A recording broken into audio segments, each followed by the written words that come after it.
I'm in the middle of the Amazon, searching for a very weird bloodsucker.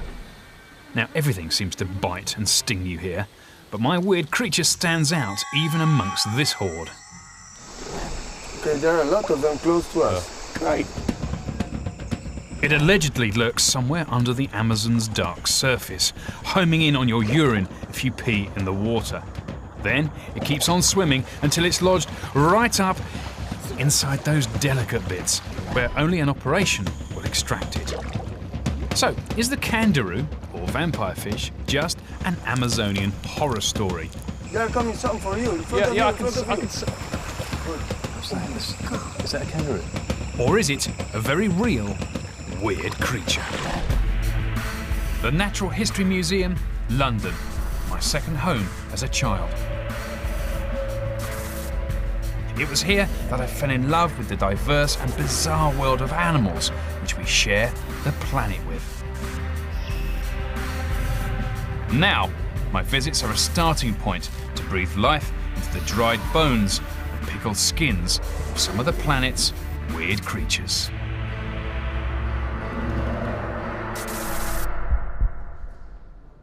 Blood.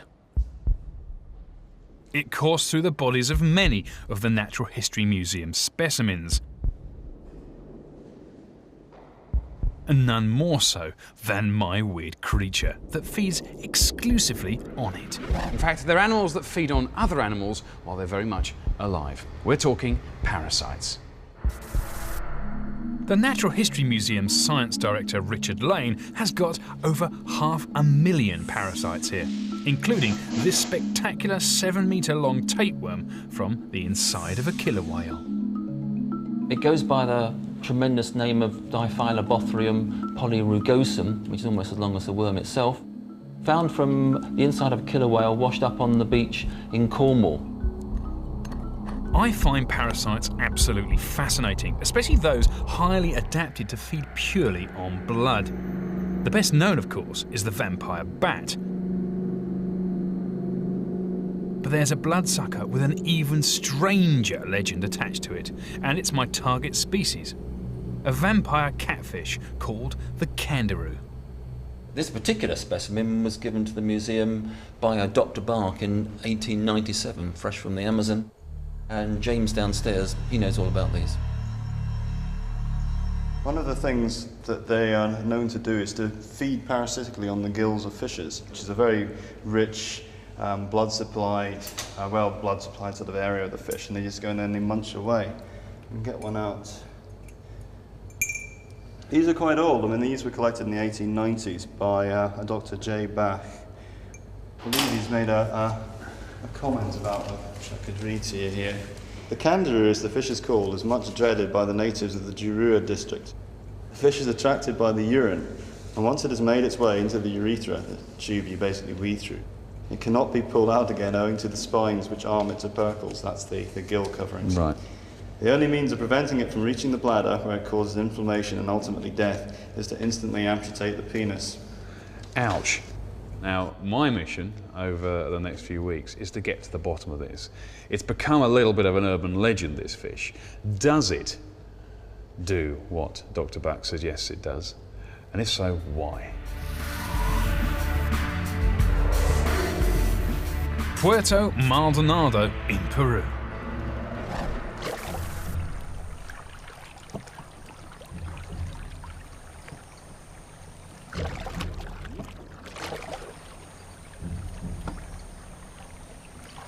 Well, we're something like 7,000 miles away from London now and about 1,500 miles up the Amazon. And this is the lair of the vampire fish, that legendary animal known as the kangaroo.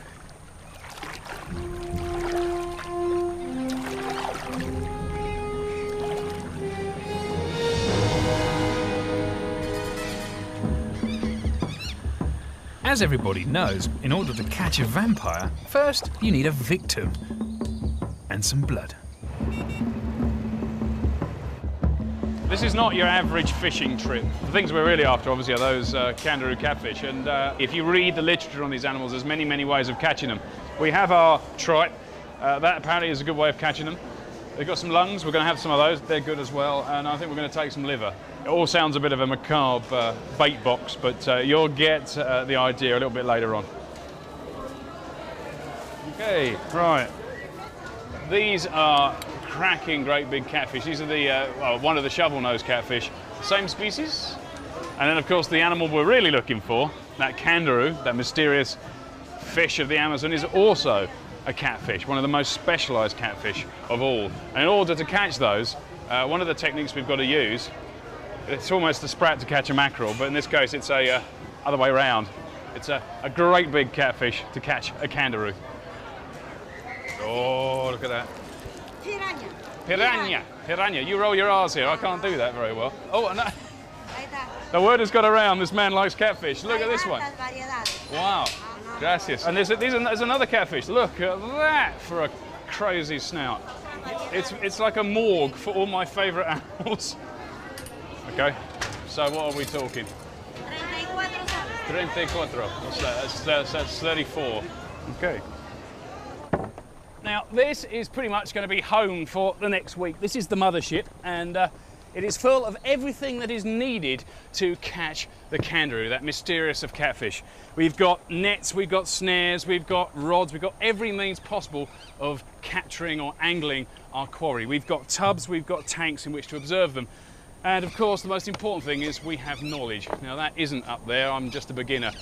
For the knowledge of the fish of this region, we have Juan Carlos, who is our fish expert. We have absolutely everything we need now. We just need the catfish.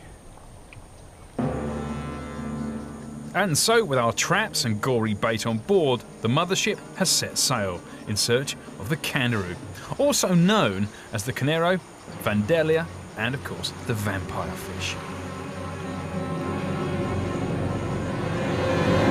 Now, this is the way to travel through the Amazon region of South America on a boat. It's somewhat more peaceful. You really get the sense of the diversity of this part of the world. I mean, everywhere you look, there's birds, there's butterflies in huge numbers.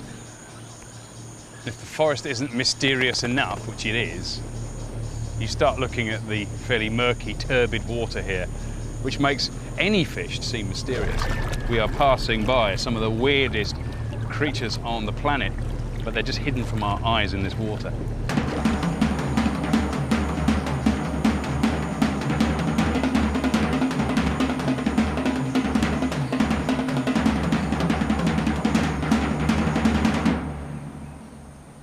Now, these exquisite little beauties are one of my personal favourites when it comes to the Amazon region. They're a real highlight for me. As a kid, I would dribble over images of these in butterfly and moth books. And here's the big surprise, here's the pub fact. These are the Urania moths. They look like butterflies, but these are day-flying moths. And what they're doing here is joining the various other species of insect, including butterflies and other flies, in a behaviour known as puddling. And that's where various creatures probe the damp mud and soil on the edges of the rivers here for minerals.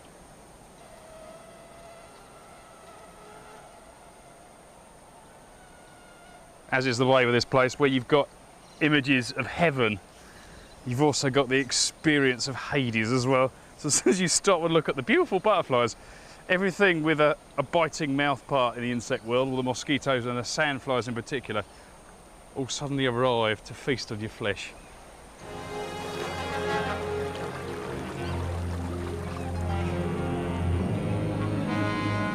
As evening draws in, it's time to bring out the kangaroo bait. So this is lung. This is the lung we bought in the market. Lung, I imagine, is quite good because it holds together quite nicely in the net. Juan Carlos and his assistant Javier have been fishing these murky waters all their lives. Now, they often use lungs to attract kangaroo, combined with making a lot of noise in the water to mimic the movements of the parasite's living prey. Hopefully, there are kangaroo around to hear it. To listen, we're going to smell the bait. You want to try? Yeah, so what we're doing is just splashing around in the water. Yep.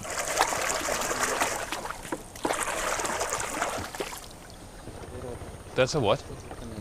That's Carnero? This is one kind of Carnero. You see that one? But That's the thing there?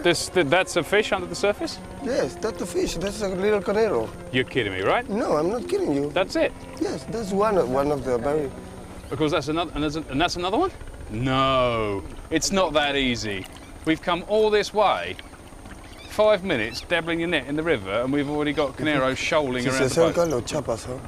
No. Are you picking any of this up? There's a little tiny bow wave just on the surface of the water. We've just seen 3 of them.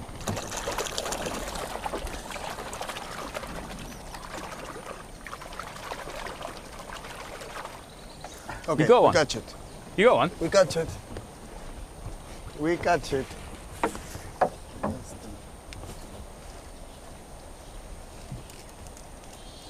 You're right. Oh my goodness, look at that. That is what I've travelled 7,000 miles to see. David, I can't believe it. We better get this in the tank before it passes away. But this isn't. Oh, oh. Oh no. Oh no. What a muppet. Oh, I can't believe it. Flipped out the net. Oh no. Where's it gone? Oh, I'm sorry. It's in here somewhere. I can't believe this. The first kangaroo, and it was with me for seconds. It's nothing worse than the one that got away. Especially as Juan Carlos assures me it was definitely one of the species that swims up inside your penis. That one? Yes, there are a lot of them.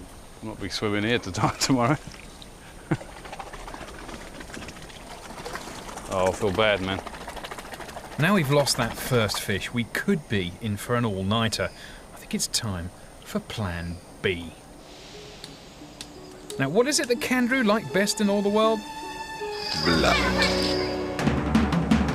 I'm lacing the river with blood and the smell of my old dead catfish that I'm going to tow behind my canoe. Hopefully this will bring in all the kangaroo for miles around. The flipping fish are feeding on it already. Oh my God, I hope they're not kangaroo, they're right by my tootsies. As I tow my catfish, I want to keep close to the bank. We want to keep them in the current that's nice and slow and gentle. And the other thing is we don't want to dangle our fish too deep. The reason being, there's piranha here as well. It's not like they're lions or tigers. We know all about those. We know the hardware they've got and what they're capable of. Piranhas, kangaroo, all these other creatures are truly mysterious little monsters of the Amazon. Do I want to put my feet in the water again? Probably not.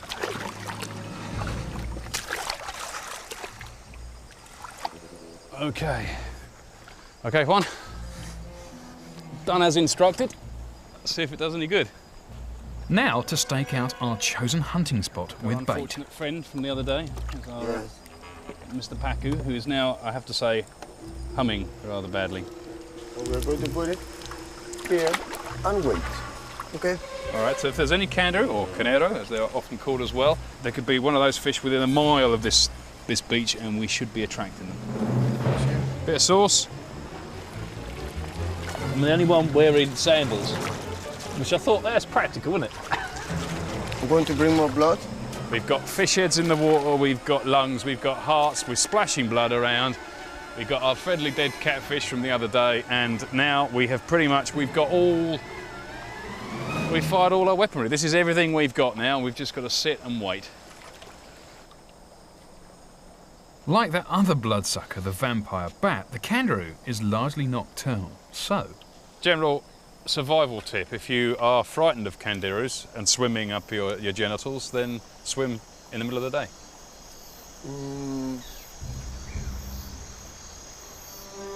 Oh, Carlos, Yes? are these kangaroo here? Yes, We just got some these- kind of kangaroos, yes. All these are kangaroos coming in? Yes, yes. They're So- crazy by the blood. That's it. What do you mean, what, let's do it? I'm going to get inside the water because it's going to be more easy to catch them. I hope you've got your finest woven undercrackers on. Okay. That's going to be. You're getting in there. Yes, we are going to get in if you want.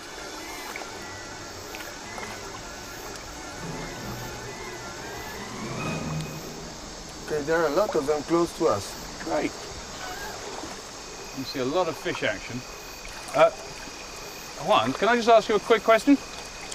These piranha, they're attracted to blood as well, right? Yeah.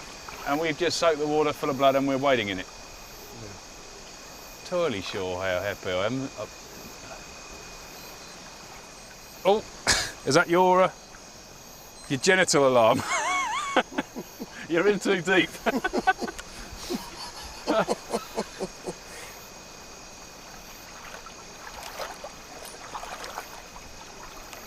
They are coming some for you, in front of you, in front of you. Good, good, good. I think you catch it. No, but I can feel something nibbling my foot. Nothing so far. Time to check the bait. Don't see anything in these guys. Don't see anything in this one?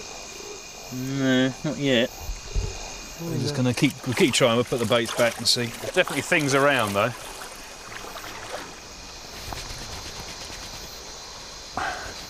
I'm just questioning my sanity really. I'm not sure if it's better off being eaten alive in the water or outside of the water. Mosquitoes here are vicious. We are just sitting and waiting. Well, some of us are sitting and waiting. You got one? Yes? Of course he can't say yes because he's got a torch in his mouth. That seemed like a positive. God bless you.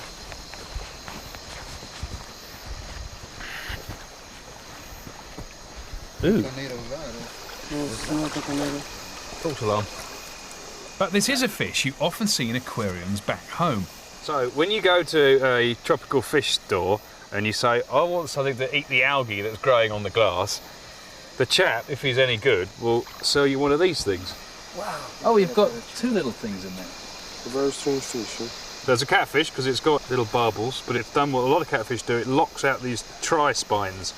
It's a defence mechanism. The kangaroo supposedly erects similar spines on its head when it's trapped inside your genitals. It is inside my blood, man. It Yes. stabbed you. Yes, There we are. can you throw it out? 1, 2, 3. You alright? Don't cry. I'll put this little fella back before he causes any more damage. Okay. Okay? You see them? Yeah. They're inside. Oh, what's Oh that? my God. Is that a kangaroo? No, it's a not catfish. the I was excited. There's a fish inside the bloody belly of our bait.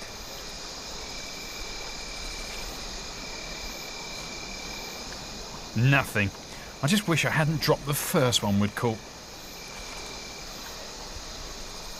While we've been up to our ghoulies in the river, circling on the other bank is a little caiman. Well, assuming it's little, it may not be. Which is a little alligator-like crocodilian.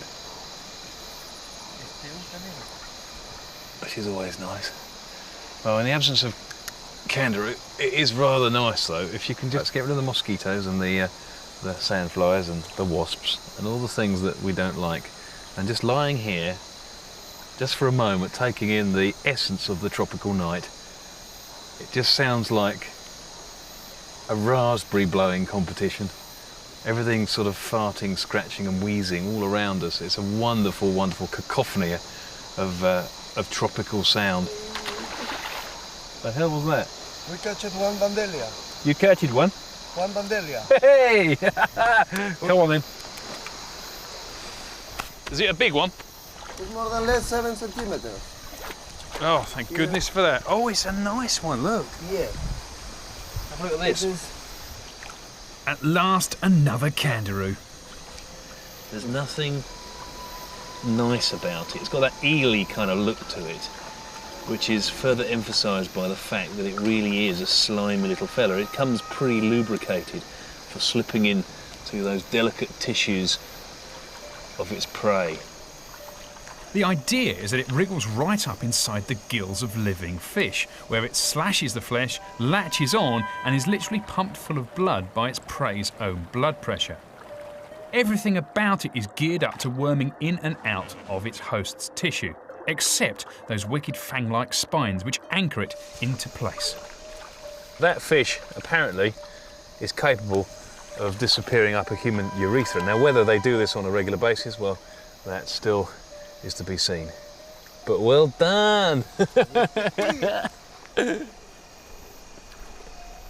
100 years ago, when Dr. Bach first sent his specimens back to the Natural History Museum, a scientist there doubted the legend too, and carried out a macabre experiment to see if it was physically possible for the fish to get up inside a human urethra.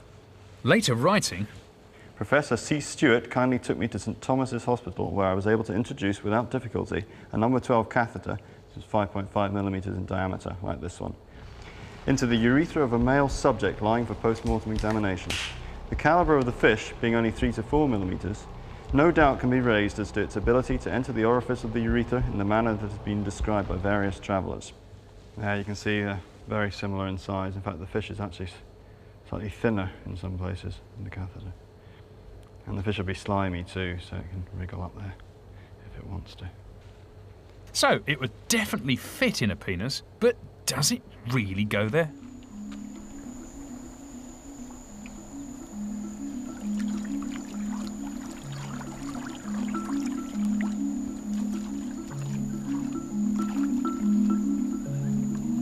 By dawn, even our old catfish has come good.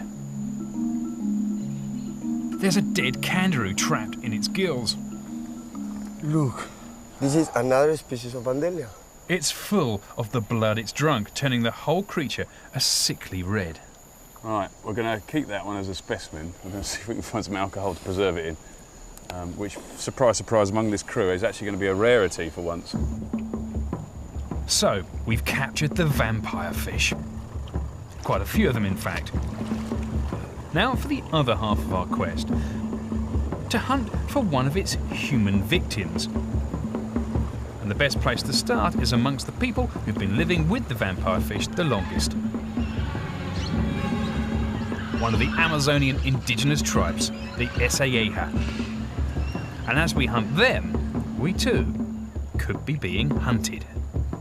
Now we're heading up the Heath River at the moment. This isn't just another river in the Amazon, because it was here that a certain Colonel Percy Fawcett had a bit of an incident with the native people. Funny enough, it's the same tribe we're going to be seeing later on today, the Esayeha.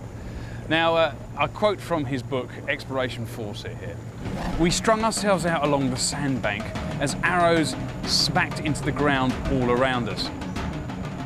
I raised my arms high and shouted at the far bank a native sentence I'd learnt off some rubber people.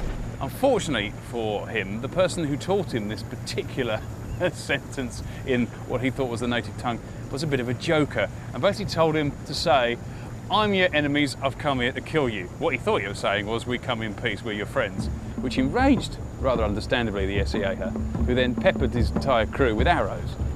And it makes me wonder what sort of welcome will await us and our kangaroo-filled mothership. Today, however, it seems the Esayeha are no longer a danger, other than to themselves and to bees.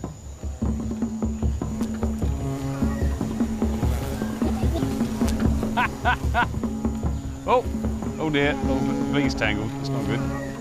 Ingenious, if you're lacking a breeze, which right here in the Peruvian rainforest is fairly likely, well, your best kite is made out of a big carpenter bee. These guys are all over the place, so they've just tethered it with a piece of wool around its leg, and you've got hours of animal cruelty. It's great.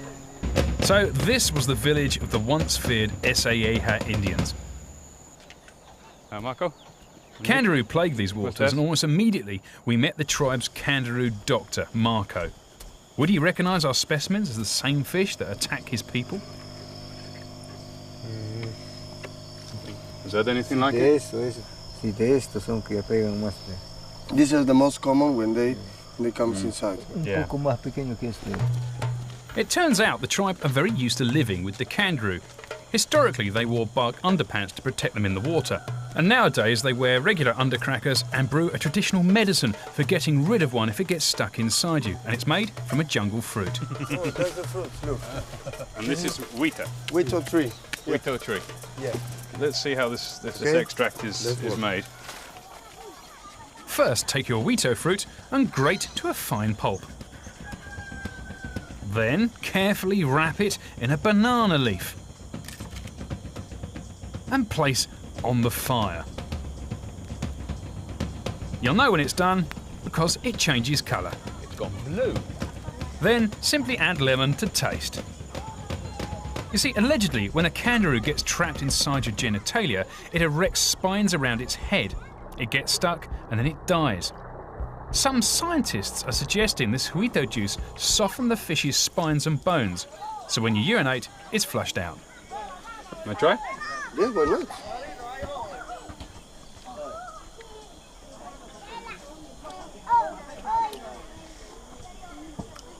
Toasted lemons. That's not bad. Yeah, I'll go for a swim. And I only had the runs for 2 days. With the sun setting fast, almost falling out of the sky as it always does here in the tropics, we've set our nets in the river and elected to stay the night in the village. And see what we can find in the forest after dark. Now, if you're going to be in the tropics, you've got to go out at night because that's when you really get to see stuff. And so far on this trip, our efforts have kind of been centralised around the rivers themselves. So I'm going to take this opportunity while we're right bang in the middle of it to have a little look around and just see what we can find. Just listen to that din. 70% of all the planet's species are found right here. Look at this. It's a party of termites on the move. Social insects like the ants and the termites, they run the joint here. There is absolutely no doubt about it. Without termites and ants, the rainforests would pretty much cease to function as we know them. So even though you don't see them very often, this is a rare opportunity to see them at all. Look at them, they're tapping their heads on the leaves. Now, in the little I know about termites, that is a communication to all the other termites that there is an attacker. And of course that attacker was this great big dunderhead in the form of this TV naturalist who's come along and stood on them all. And so when I trod on them, all I could hear was this wonderful clicking noise like Rice Krispies in a bowl. And it's these guys, these little chaps, all the soldiers warning the rest of the troop, all the workers, which you can see legging it off into the distance there, to run for cover. Look at that. I really did think it was raining. I could hear this sort of pitter-patter on the leaf litter. Just like in the river with the blood-sucking kangaroo, there are parasites here in the forest too, adapted in the nastiest ways, just to get a meal. Oh my goodness, it's a moth. Oops. Or it was a moth. But things have gone very wrong for this moth. It's actually met a very, very grisly end, although somewhat beautiful in its last throes. That moth has been attacked by an entomopathogen, a kind of a fungus that has got into the moth's body, either into its nervous system or into its breathing system.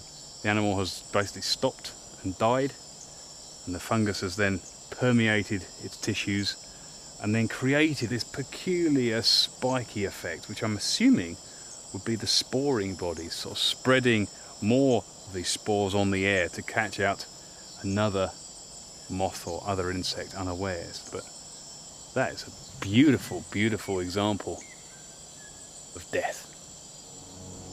And here death comes in all the colours and all the sizes.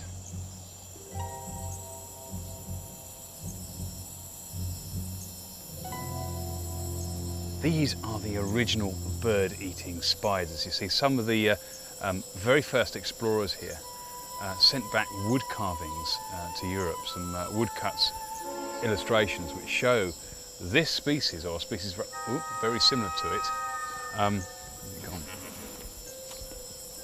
eating a hummingbird. It is that that gave them their name, the bird spiders or the bird-eating spiders. But the reality is, these things are totally harmless. We've just kind of bigged up their bad legendary status. Sorry, was that your little jump there, Mark? I guess it is possible that they could overpower a hummingbird, but very unlikely indeed. And what I can't find is his abode. These guys, being a tree spider, actually spin a kind of sock-like home, kind of a tent. In fact, that nest was slightly closer to home than we were all expecting, especially Mark, our cameraman, who absolutely hates spiders. The nest was inside the shack we were staying in.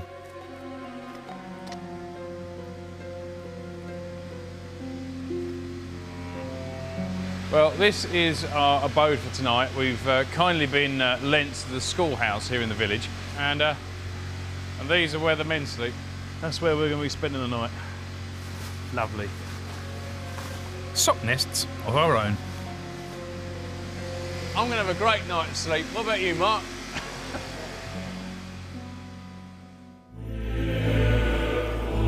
It's dawn, and we're not the only ones out hunting for fish. Although this guy's after something a little bit bigger than a kangaroo. Well, we've got up early this morning in order to watch Fernando here hunt fish in the traditional method. Now, of course, basically what we're doing is ruining his fishing trip this morning because it requires incredible patience and stealth. Something that basically a film crew can't possibly have at this time in the morning. No offence, guys. It's a solitary occupation that requires one man a lot of patience and stealth.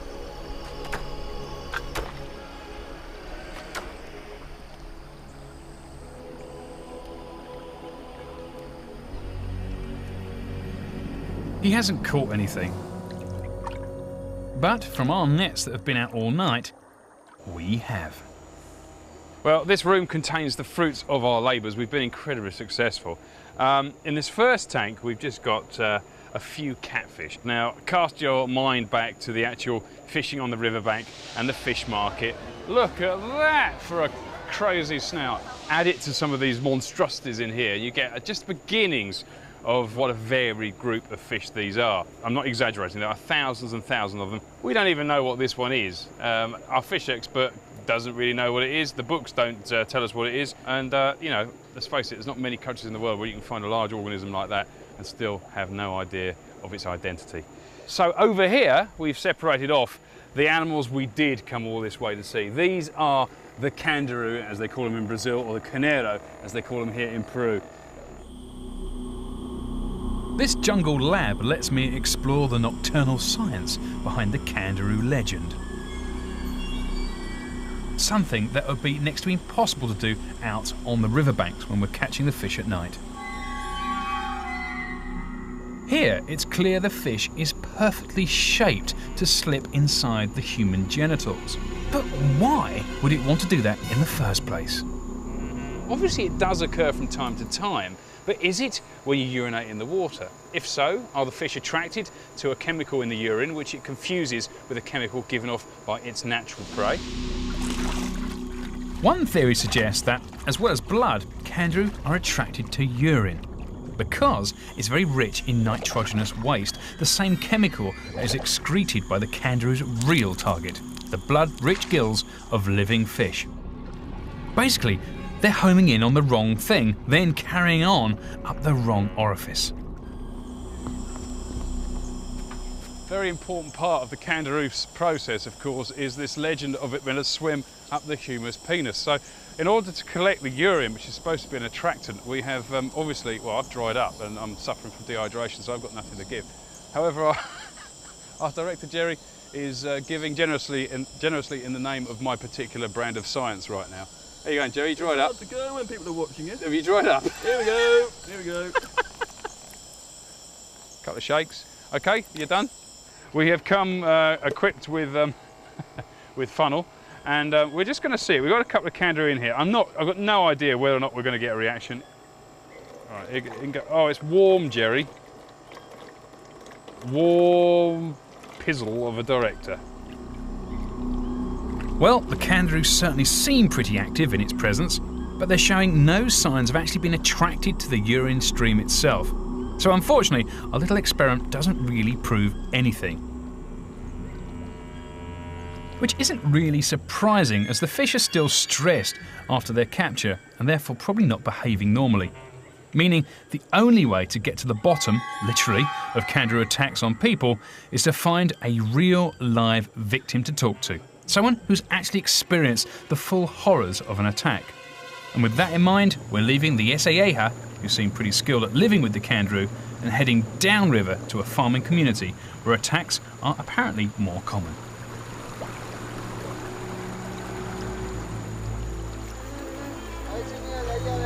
We're gonna go that way, yeah? Okay, we've rather obviously got stuck.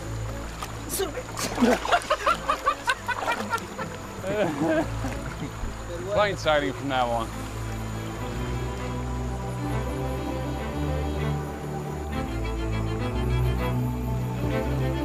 This is the farm of Senor Alejandro, a rancher whose land is surrounded by kangaroo-infested waters.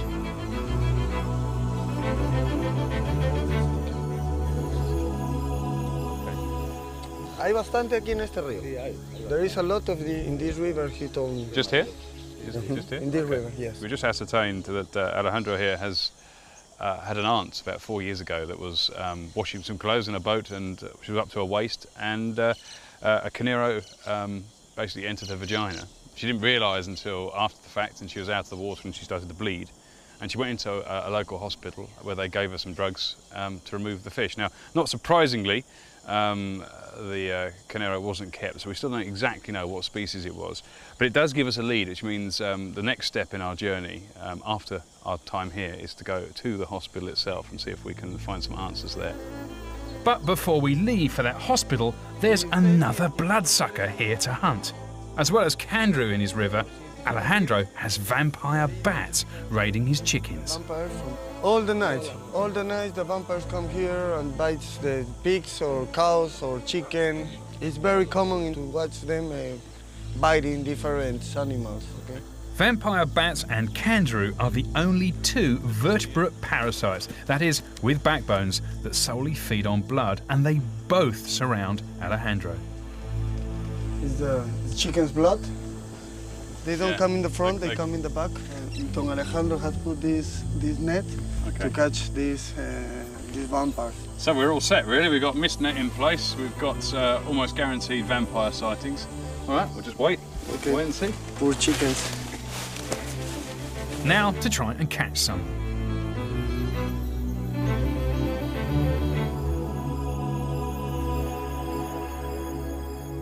As dusk falls on the forest, the bats begin to stir, and our nets are waiting for them.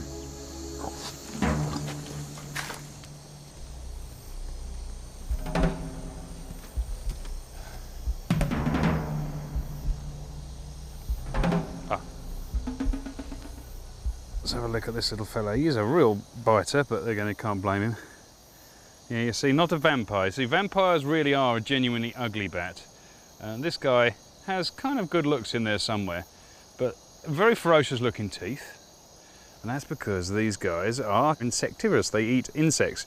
Beetles and moths have very hard, crunchy bodies, so you need lots of little sharp teeth. This guy has got lots of prickly little teeth, but they're not the ones designed to pierce the flesh of mammals. God, I can feel that biting right down onto the glove.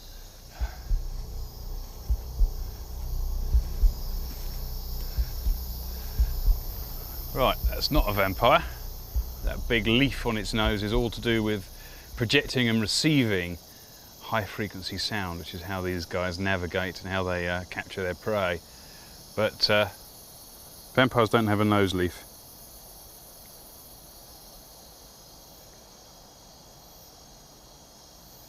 Oh well, got a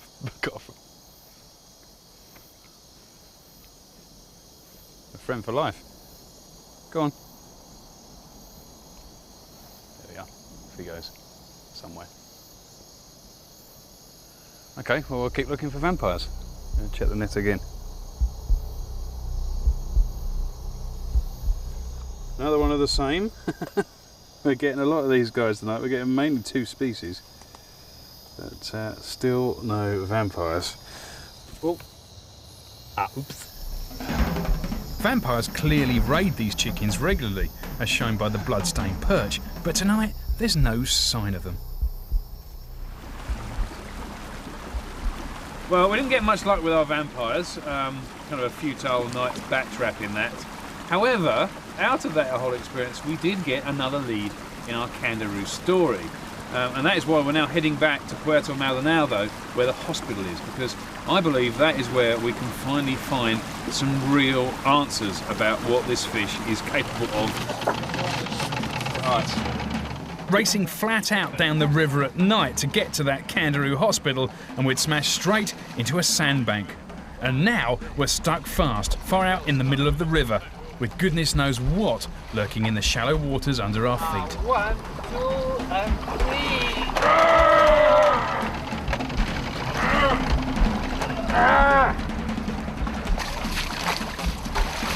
3. Rig it, sway it backwards and forwards.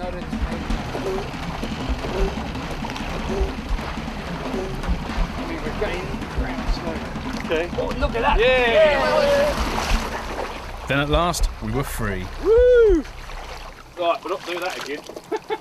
Yeah, definitely not. We're gonna do more carefully this time. The riverside town of Puerto Maldonado, home to 45,000 people. It's the main centre of population on this part of the Amazon. Puerto Maldonado has the region's only hospital, so if you're attacked by a kangaroo, this is where you would come. Well, it's my last day in Peru and it's my last chance to see if I can get to the bottom of the kangaroo mystery, the legend. If I'm ever going to find a real live kangaroo victim who can give us a blow-by-blow account of an attack, why the kangaroo were attracted and what it felt like, then this is the place.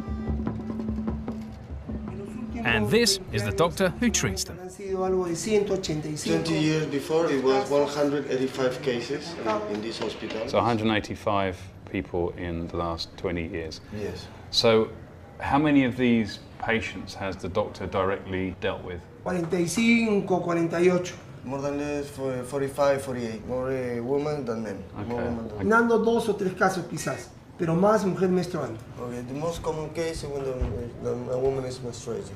Okay. Which, from what you've shown me over the last week when we've been catching them, kind of makes sense. You're saying the blood in the water is very important to attract them, so Yes. that kind of is very logical. How do you remove a canero? El momento que pongo el espéculo, el canero ya mordió, ya rasgó, ya cortó. He told me that when it comes inside the vagina, the fish dies in a few minutes. It's fish in its water. And it opens the vagina and with forceps, it takes it off because it dies. ¿Es difícil extraerlo o No, ya está muerto. You know, it's not difficult because it's dead. It's already dead, the fish. Right, so that's interesting. So it does suggest that the fish really doesn't want to be there. It gets into a place where, by accident. Is there anyone we could actually meet and speak to about their experiences? ¿Hay algún paciente que se encuentre en estos momentos aquí? Claro, que los he convocado. Okay, he have called them, and he have 2 patients. Oh, brilliant. Yes. Okay, fantastic. Well, we're going to have a chat with those then. So, massive revelations. There have been a great many attacks in this region alone. And it seems the kangaroo actually attacked menstruating women more than men. And with our real live victim, we're about to be in for another revelation. Men aren't necessarily attacked in the penis. This is a... okay. Hi there, Costas. Can we ask firstly where it attacked him, if it's not too sensitive a question? Okay. Aunque da vergüenza esto que se me penetró al ano un pedazo y grité, me está mordiendo algo, lo grité a la gente y es canero. Y yo más que todo lo apreté y con toda la ropa lo agarré así la punta. Lo agarré y me quité con todo. Con la truza. Con toda la truza. Y entonces, cuando yo agarré me sangró. Wow. Okay. Sí. Okay, I got the gist of that. He was playing fulbito, a football game. Yeah. After he played, he comes inside the river to take a wash. The friends who was playing with him say, don't make peace because the canary is going to come. And he said, no, it's not going to happen, nothing. And then he feels a bite in the leg. He think it was another kind of fish. A little fishes always bites. It continued washing and then feels more closer to the anus.